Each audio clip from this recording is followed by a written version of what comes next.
ഇനി അന്തർദേശീയ വാർത്തകളിലേക്ക് കൂടി എത്തുമ്പോൾ റഷ്യയും യുക്രൈനും 1000 യുദ്ധ തടവുകാരെ പരസ്പരം കൈമാറുമെന്നുള്ള ഏറ്റവും പുതിയ റിപ്പോർട്ട് വരുന്നു.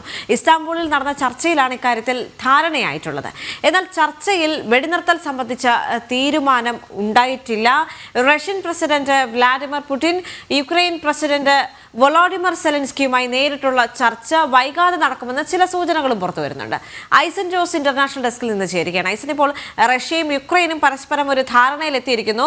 1000 യുദ്ധ തടവുകാരെ പരസ്പരം കൈമാറാമെന്ന ധാരണയിലാണ് ഇപ്പോൾ നിലവിലെത്തിയിട്ടുള്ളത്. ഇസ്താംബൂളിൽ നടന്ന ചർച്ചയിൽ മറ്റെന്തൊക്കെ സുപ്രധാന തീരുമാനങ്ങൾ എടുത്തിട്ടുണ്ട്? അതുമായി ബന്ധപ്പെട്ട് എന്തെങ്കിലും അറിയാൻ സാധിക്കുന്നുണ്ടോ? ദേവിക, ഇസ്താംബൂളിൽ നടന്ന ചർച്ച കാര്യക്ഷമമായില്ല എന്ന സൂചന അല്ലെങ്കിൽ ഒരു നിരീക്ഷണം തന്നെയാണ് അന്താരാഷ്ട്ര നിരീക്ഷകരുടെ ഭാഗത്തു നിന്നെല്ലാം തന്നെ ഉണ്ടായിക്കൊണ്ടിരിക്കുന്നത്. പക്ഷേ ഈ ബന്ദികളെ അല്ലെങ്കിൽ യുദ്ധ തടവുകാരെ മോചിപ്പിക്കുന്ന കാര്യത്തിൽ ഒരു ധാരണ ഉണ്ടായിട്ടുണ്ട്. ഇത് വലിയൊരു പ്രശ്നമായി ഇരു രാജ്യങ്ങളും തമ്മിൽ നിലനിന്നിരുന്നൊരു വിഷയം കൂടിയായിരുന്നു.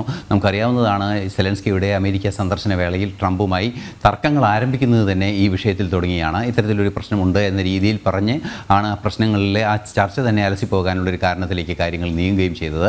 നിലവിലെ സാഹചര്യത്തിൽ 1000-ഓളം യുദ്ധ തടവുകാരെ പരസ്പരം മോചിപ്പിക്കുമെന്നൊരു ധാരണയിലേക്ക് റഷ്യയും അതുപോലെ യുക്രൈനും എത്തുമ്പോൾ സ്വാഭാവികമായും ഈ പ്രശ്നത്തിനെ ഒരു പരിഹാരങ്ങളിലേക്ക് നീങ്ങുന്നു, അല്ലെങ്കിൽ ഈ രണ്ട് രാജ്യങ്ങളും തമ്മിലുള്ള തർക്കത്തിന് ഒരു പരിഹാരത്തിലേക്ക് നീങ്ങുന്നു എന്നതിൻ്റെ ഒരു പ്രാഥമിക സൂചന, വളരെ ചെറിയൊരു സൂചനയാണെങ്കിൽ കൂടി പ്രാഥമികമായൊരു സൂചനയായി നമുക്കതിനെ കണക്കാക്കാൻ സാധിക്കും. മാത്രമല്ല, ഈ ചർച്ചയ്ക്ക് ശേഷം ഇരു നേതാക്കളും, അതായത് സെലൻസ്കിയും അതുപോലെ തന്നെ പുടിനും നേരിട്ടുള്ള ചർച്ചകൾക്കുള്ള സാധ്യതയുണ്ട്. ഒരു പക്ഷേ ട്രംപിൻ്റെ മധ്യസ്ഥം ആ ചർച്ചയിൽ ഉണ്ടാകാനുള്ള സാധ്യതയുണ്ട് എന്ന സൂചനയും വരുന്നുണ്ട്. നേരത്തെ നമുക്കറിയാവുന്നതാണ്, ട്രംപിൻ്റെ പശ്ചിമേഷ്യ സന്ദർശന വേളയിലെല്ലാം തന്നെ ഇക്കാര്യം സ്ഥിരീകരിച്ചിരുന്നു. അതുപോലെ തന്നെ മാർക്കോ റൂബിയോയും ഇക്കാര്യം സ്ഥിരീകരിച്ചിരുന്നു.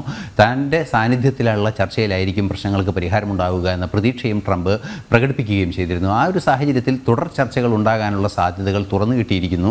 കുറേ കൂടി വിശാലമായ രീതിയിൽ തുടർ ചർച്ചകളിലേക്ക് കാര്യങ്ങൾ പോകുന്നു എന്നാണ് നിലവിലെ സൂചനകളിൽ നിന്നും നമുക്ക് മനസ്സിലാക്കാൻ സാധിക്കുന്നത്. എങ്കിലും ഈ 1000-ഓളം പേരെ പരസ്പരം കൈമാറുമെന്ന തീരുമാനം ഏറ്റവും നിർണായകമാണ് എന്ന കാര്യത്തിലും തർക്കമില്ല. അത് ഒരു ഡിമാൻഡ്, പരസ്പരം ഉണ്ടായിരുന്ന ഒരു ഡിമാൻഡ് പരിഹരിക്കപ്പെട്ട് മുന്നോട്ട് പോകുന്നു. അതൊരു പ്രശ്നപരിഹാരത്തിൻ്റെ സാധ്യതയായി തെളിയുന്നുണ്ട് എന്നതൊരു യാഥാർത്ഥ്യം തന്നെയാണ്. തീർച്ചയായും നിലവിലെ സാഹചര്യത്തിൽ ഇതൊരു സൈനാണ് എങ്കിൽ കൂടി എത്തരത്തിൽ ഈ യുക്രൈൻ റഷ്യ വിഷയം ഇനി പുരോഗമിക്കും എന്നത് കാത്തിരുന്ന് തന്നെ കാണേണ്ടതുണ്ട്. ദേവിക. ശരി.